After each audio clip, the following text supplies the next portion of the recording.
Welcome back, guys. In this video, I want to share my 1 month progress update on how my hair transplant procedure is going so far. It's amazing how fast time flies. It's already been a month. And as you can see, there's no noticeable swelling or scabbing going on in my hairline area or even my back area, which is where the procedure was performed on. I also got my first haircut after the procedure, which the doctor said that it wasn't advised to get a haircut on the area where the follicles were inserted, but it was okay to get one on the extraction area and on the sides. So I went ahead and got my usual haircut, which is a fade. And as you can see, this is how it looks. I did not touch anything on the top of the head, which is, I know it's still a bit thin, excuse me. I know you, not sure if you guys can see, but now that the scabbing is gone, it's good because I can see like a better picture of how the canvas, so to speak, is gonna look when, when the hair starts growing and filling out. I have to say that when I was getting my haircut, it was a bit uncomfortable. The area was still a bit tender, especially when the barber was rubbing the machine against my skin to the point where I got super like red and swollen again, which lasted about 2 hours, but it went away after that and no issues really after that. As far as the scabbing, when I was recovering, it took about 2 weeks for all of the scabs to fall off. Even I was washing my hair 3 times a day, and I was rubbing and rubbing trying to clean out all the scabs, but I was surprised at how many of them there were, and it took quite a bit for all of them to fall off.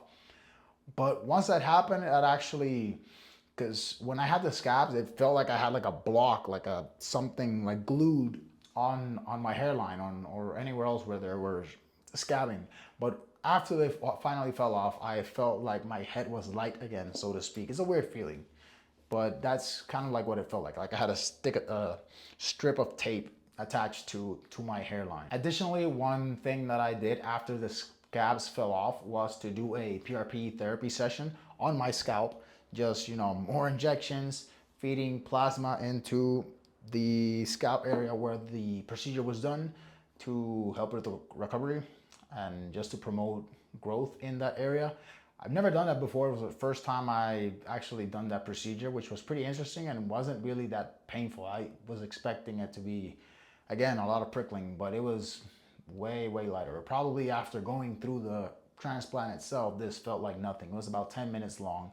And that's something that I've only done once so far, one session, but apparently the procedure covers 4 sessions. So I still have 3 more to go, which I'm gonna use them, of course, they're included. And also I've been doing, with a hat, been doing red light therapy on my scalp for about 10 minutes once a week. I'll probably put a picture here so you guys can see, but yeah, that's also something that I've been doing so far. I know it is expected that within 2 to 3 months to go through what is called the ugly duckling phase, where the inserted hairs start to fall off. But honestly, I actually like the look so far, to be honest. I'm gonna try and milk it as much as I can. I actually like the way the short hair looks. It's because of the hairline, right? But I'm liking how it looks promising for what's to come.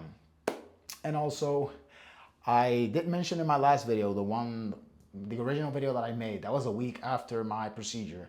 And I mentioned that I did not get any insertions on my crown. And I know that if I were to show my crown, that's probably still a bit thin, but to be honest, I personally don't really care about that as much because I can't see it. So it's not, doesn't bother me at all. And also the last thing that I've done, and I also started doing this once all the scabs fell off and I was cleared, was to start minoxidil again, the topical minoxidil.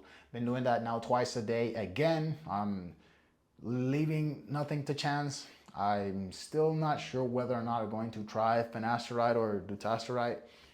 I'm still hesitant to do so, but we'll see, because I really don't want to jeopardize the results or the longevity of the results. So that'll probably be in another video where I'll discuss whether or not I make that decision.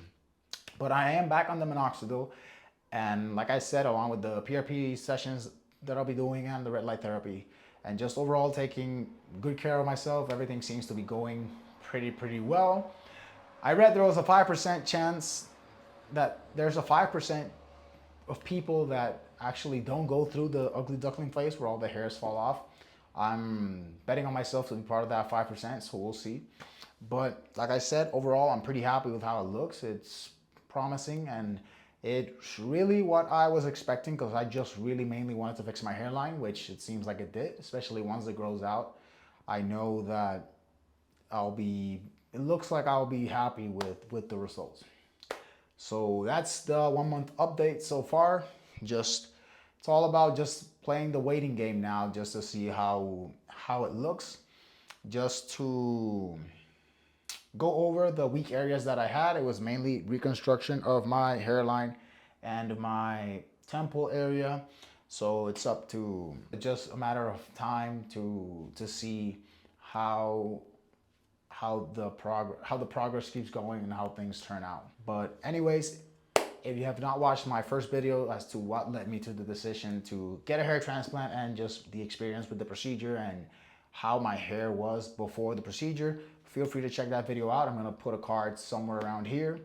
And in the meantime, I wanna thank you for watching this video. I'll be sure to keep you guys updated on the 3-month update, or if something else happens, hopefully not. I mean, I haven't had any issues with scarring or, oh, that's another thing. My barber said there wasn't any noticeable scarring. I took some pictures of the back of my head and I couldn't really notice any. So that's also another good sign that things were done the right way. So yeah, the 3-month update is gonna be the next video, but I have to say really so far, so good.